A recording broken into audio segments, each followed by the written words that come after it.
Hello, this is Damian Kirk, back for part 5 in my series of videos explaining my Minecraft processor. This video is going to be on the register file, which is right here, and we're going to explain it from one side to the other. This is the side, there's the register file, there's the branching hardware and program counter, over there's the control unit, so you can see that we're just right behind the main panel. And these are the values coming in from the ALU. These lines, 4 on each side, and they're coming from the ALU result. And this is where the write data goes. If we're writing to a register, then this is where the information to be written is coming in. Now these, it looks a little confusing because you see like this signal gets negated here and then negated again. But basically each of these is an AND gate, sort of like an AND gate, that's saying this will output a signal if this signal from the ALU is on and this line is off. This line is the clear line. I mentioned before that if you press that button, it will clear all the registers. And the way it does that is it says, turn all, no matter what's coming in from the ALU, turn all these values off and set them to 0. And then over here, go over there and write to all the registers, whatever is coming in. And so what's coming in is going to be 0. So it clears all the value out of all the registers and sets every bit and every register to 0. Works surprisingly well for how the timing had to be set up on that. But the way this works is the write values come in here, and I use this half slab ladder again to send them to each level. So this is the least significant bit of the ALU result, and it's coming in going up to every register. That's not going to be written to every register. It's only going to be written to the register that gets a clock signal. So the way these registers are set up is each bit of each register is set up like this. This is a D flip-flop, or sorry, it's a D latch connected to another D latch, which is a D flip-flop. And if you look, we should probably go to the other side for this. This is another decoder that takes 3 bits and determines which register to write to based on that. Now let's say that this one was activated. Let's say we get 3 1s here, which would turn all these torches off and activate this line, meaning that we're writing to register 7. This repeater will be turned on, which will activate this line and deactivate this line. And then when the signal goes back off, this line will turn back on and this line will turn off again. So, I mean, obviously, again, this is just how a D flip-flop works. This line is the clock signal, and this line is just the negated clock signal. And it's the second set of latches.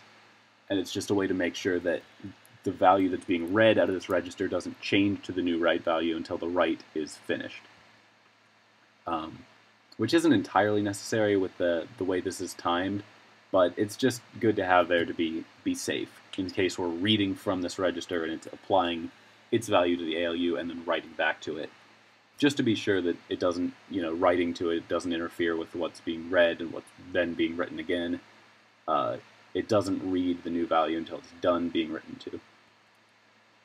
And it just takes whatever value is coming in from here and updates its value on the falling edge of the clock signal. So you can see at the bottom this is taking in 3 bits. I think I talked about some of this before, but this is taking in 3 bits, and then again, like the decoder over there, each combination at each level is unique. So any combination coming in here will specify one of these registers, except 0, because register 0, it used to be right here, but I took it out because register 0 is supposed to be hardwired to always be 0, just like in MIPS, and I figured we really didn't need the hardware there, and it will still always read as 0. So it only will write to any of these registers if some of these bits, at least one of them, is 1. And values will only come through these AND gates if the register write control signal is on and the clock is on, and the values that come through are based on this multiplexer, which selects either bits, I think it's 9 through 7 or 6 through 4, depending on whether it's an immediate instruction where you take the second specified register as the right register, or a normal like arithmetic operation that takes that takes the third register specified to be the right register. This just makes sure that you get the right one based on register destination control signal, which I covered in my video on the control unit. Anyway, some values come in here to determine which register is being written to, if something is supposed to be written to, and then it writes to that register whatever value is coming in from the ALU, because that's the only source that this uses, because there's no memory. So then let's take a look at how these are read next. So it's top. Let's look at the top one, so it's all nice and exposed at the top. This is register 7, and even though there are only 8 bits, you can see this is just as wide as the instruction file. There's 16 AND gates. It's structured a little differently, but they're still the same. It's still the same idea. There's 16 AND gates. That's because we need to be able to read 2 registers at once, and possibly the same register twice. So each bit is sent to 2 different AND gates, and similarly 2 different spiraling OR gates. Now the way this works is these are the 2 read decoders, which are always set up to be the first and second registers that are specified. Bits 12 through 10 and 9 through 7.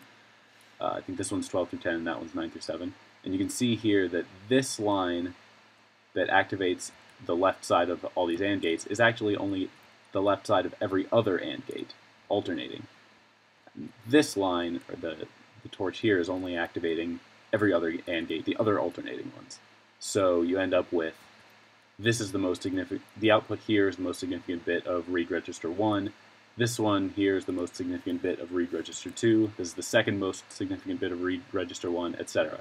So what you end up with is, at the bottom, again, because you can read 2 different values, and the AND gates for alternating AND gates will only be on one level, which will be the read value of the register specified. What you end up with is the 2 different read registers outputting near the bottom, but meshed together, so that they're, again, alternating, which is what you want for sending them into the ALU.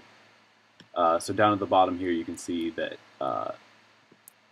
this one on the far, right if you're facing that way, this will be the least significant bit of register 2, and that goes out to be input into the ALU.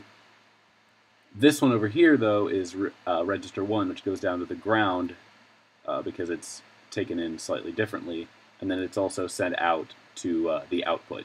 You can see every other one of these is sent out to the output because we only want read register 1 to go over there. So anyway, it gets meshed together like that, which is good for sending it into the individual 1-bit ALUs. And yeah, I think that about covers it, I guess. I was expecting this to take a little longer. Again, you can look at the structure here of this line only going to every other AND gate. This other line actually goes under that line in some places.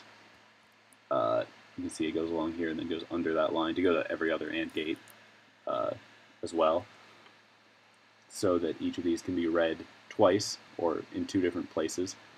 That is about it for the register file.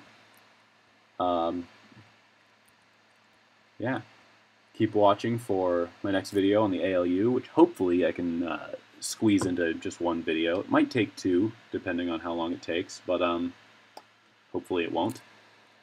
And thanks for watching.